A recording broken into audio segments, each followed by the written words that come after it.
Nagluluto ako ng tanghalian para sa aking alaga. Magandang tanghali sa inyong lahat. Ako nga pala ay isang domestic helper na nagtatrabaho ngayon dito sa Hong Kong. Kaaalis lang ng amo kong babae at wala din dito ang amo kong lalaki. Nang ibang bansa kasi ang mag-asawa at nataon naman na bago umalis ang amo kong babae ay nagkasakit ang aking alaga. Ang kaganapan po, ako ang tatayong magulang habang wala ang mga amo ko. Dito nga po ay nakaluto na ako ng congee para sa alaga ko.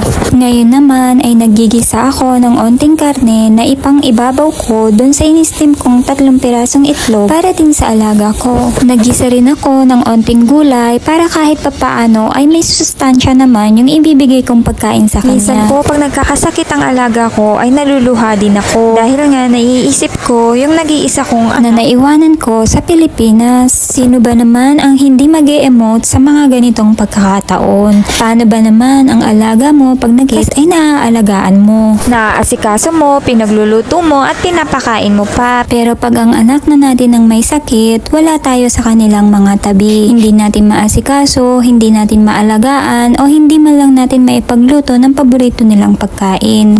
Habang malapit ang loob ng ating mga alaga sa atin bilang kanilang mga yaya, ang mga sariling anak naman natin ang unti-unting lumalayo ang kalooban sa atin. Ito nga at isi-serve ko na yung pagkain ng aking alaga. Nawa ay gumaling naman ang aking alaga para hindi rin ako mahirapan mag-alaga sa kanya habang wala ang mga amo ko dito sa bahay.